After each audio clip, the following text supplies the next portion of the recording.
Welcome back to the Navhimz channel. Today we're gonna be talking about the brand new Young Thug album. It's finally out. We finally have Scuti or You Are Scuti. I don't know what it means, but all I know is that that's the name of the album, and now we finally have it. I've been waiting for this. A slightly highly anticipated record for me in terms of hip hop for 2025 or for this year, because it's been a while since we've gotten a Young Thug project. Last one was Business is Business, which was okay in a way. It didn't blow me away. It didn't do too much for me. I was hoping for this to, pop off some kind of something in my head. Obviously, that's what I want. Before we get into that though, can we talk about the cover? What the is this cover? Jeffrey, what were you thinking when you were making this cover? I thought album covers, especially for rap, has to mean something. They need to mean something. They have to paint this picture for the record. I mean, take Kids See Ghosts, for example. I mean, that cover is pretty similar to the content of the record or what it gave us. What the f is this? Why is Young Thug white? Or why is the lighting just lighting him up like crazy? I don't know what's the purpose of this. What does this mean? Is he saying that the jewelry on his wrists just spreads out so quick? Because I don't understand what the purpose of this album cover was. But that's that. We're going to be talking about the content that this record had given us though. Before I get to that, I want to say that I started a Twitter. If you want to see me, just tweet random things. They're going to be hip hop driven, most of them, because we love hip hop over here. I'd appreciate a follow. Anyways, let's get to the album here. First track, we have Ninja. It had that little long speech for the intro, but whatever. I didn't mind it, I guess, because I just wanted to get to the actual content. The production was okay, but I wasn't too big on it, if I'm being completely honest with you. We have a decent energy from Thug on this one, but somehow it fell off in the latter part of the track, which was quite sad because I wanted to hear more. So you know what Thug did to bring that energy back up, or to bring the track back to its intended pace? He spammed the hard R. That's what he did, ladies and gentlemen, to catch our attention again, to catch our attention span again, because the track was just falling off. He decided to spam the hard R, and safe to say that it worked. I don't understand why Thug did that, but all I know is that the TikTok brain rot anthem creators will have a run with this, because I don't understand what the purpose of this was. Why was the sort of hook you wanted to go for in this one, Thug? What a great tone setter, man. I guess that was the first track, Ninja. Next track we have Yuck featuring Ken Carson. It sounded like Ninja, especially on the production side of things, but this track was too minimal, if I had to explain it. I don't know. Ken Carson slightly carried this one as well, but it's not enough to save the track, if I'm being honest, so that's quite sad. They tried, but it just wasn't for me. On the news we have next up here, it was more upbeat, more of an engaging track. I'm glad he went with this one, because what the hell was going on with the previous two tracks, especially Ninja? You made me want to take out my glasses. This one was better, so much better. I think I needed more though, especially with the delivery side of things. I want more aggression, but I guess it's fine. Also, the Cardi B feature was nice. I think she did great on this one. I think she did well. Quite well, not too bad. I liked it. And next up, Catch Me I'm Falling. I messed with the melodic and lovey-dovey here, the production approach. It was cool. If you guys know me, especially with hip hop, when I talk about it on this channel, I always mess with those lovey-dovey sort of approaches in rap tracks, so I didn't mind it, especially if they're done well. And I thought this was done well,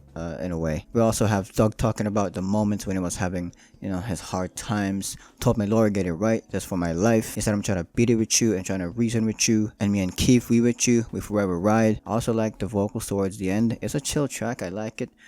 People may not f with this because it's too chill, but I like it, man. Next up, arguably the worst track off this album, Whoop-De-Doo. I don't know what the f this was for. Not a fan of this. I get it, but it's too weak for me. It's ass, and that hook was awful. Next up we have Blaming Jesus. We have this vintage Thug approach in this track. The vocals complement the laid back production that we have here. It's just a consistent track overall. We have Thug talking about his problems and his pain here. I think it was great. I think we're noticing a pattern here when it comes to Thug. He's too inconsistent with what he wants to give us, so we either get great material or mid material. That's what I'm noticing, and that's pretty prominent throughout his discography as well, if I'm being completely honest. Maybe not more bad, but it's more mid, if I'm being honest. Let's see if the streak continues though. Next up we have Sad Slime. This might be a sleeper for some due to how much Thug milks that stale and static flowing away. But I think this will be a grower, another grower. There's so much growers on this album, man. The vocals that Thug gave us here were nice too. It's like I felt his emotion in this one, yes, Thug, give us that Jeffrey singing. I want that Jeffrey singing. Jeffrey vocals and the big 2025.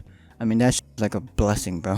Next up we have R.I.P. Big and Mac. That's got that classic feel on it with the production, which was something I liked, but I wanted more energy here. Give me more energy, Thug. Come on. I Invest Into You. Another calm approach from both Young Thug and Maria the Scientist. I guess it was okay. I didn't mind it. The production blends well with Thug's performance, and especially with that Mariah Scientist vocal performance. It was great. You know, I didn't mind it. Next up we have I'm So Dope. This track got better towards the minute and 50-second part of the track. For some reason, I wish it was like that for the whole thing, but whatever. I like the way the beat progressively got a little more aggressive to match with Thug's delivery. This track can be delivered, but not for the full package though, sadly. Next up we have Part of My Back. Probably or arguably the best track off this album. If not the best, I guess like top 3, top 5 maximum. If we had every track sounding like this, it would have done something, and that's facts. That aggressive production, that classic trap approach that gets the job done is great. Lil Baby and Young Thug delivered here. This sounds like Money on Money, the lead single for this album. It's not better than Money on Money, but you know, it did what it needed to do. Next up we have Mommy. Thug again is back with that fast-paced, aggressive instrumental approach in a way. A little less aggressive compared to Part of My Back, which was the last track, but he's delivering on this track as well. It's another engaging track. I don't know if it's a production carrying, but I feel like Thug just has an energy and consistency problem, which is prominent on this album. Next up we have Walk Down, another decent track off this album, decent production, and the transition to 21 Savage was nice, I didn't mind it. Vintage Thug feels on this one, if I'm being real with you, man. Next up we have Pipe Down. Before getting to this track, I was expecting a lot, or at bare minimum, a decent performance since we have the government mandated Travis Scott feature, the usual when it comes to, you know, semi-trap records. Now getting to the track though, I think Thug got outperformed here, honestly speaking, just slightly. Since Travis Scott did pretty well, the delivery and those background vocals, they kinda did well from Travis. Jackboy still got so much slack, but I still feel like Travis can deliver since we still haven't gotten that solo Travis Scott album. I'm still waiting on that. Utopia was great. I know he can deliver. He's Travis Scott. He's got the producers, he's got everyone, and he himself can produce as well. So like, I'm expecting a lot for this next Travis Scott joint. Next track we have Revenge. This production is hard, but I did want more better performances yet again from Thug since it falls off. I have already stated this performance slash energy slash delivery problem on this album. It's prominent again. Anyways, that was that. Was this better than Business is Business? I feel like it's a little too early to say that, especially with how little disjointed the start of this album was. That could set off a bad impression. But all I want to say is that this had its highlights and I wasn't that mad at it, if I'm being completely honest with you. Is it still possible to change the album cover? Because I feel like it's just a bad rep. It's a bad representation for this album because it's not as horrible as the cover, which is a good thing but a bad thing because the cover means so much, man.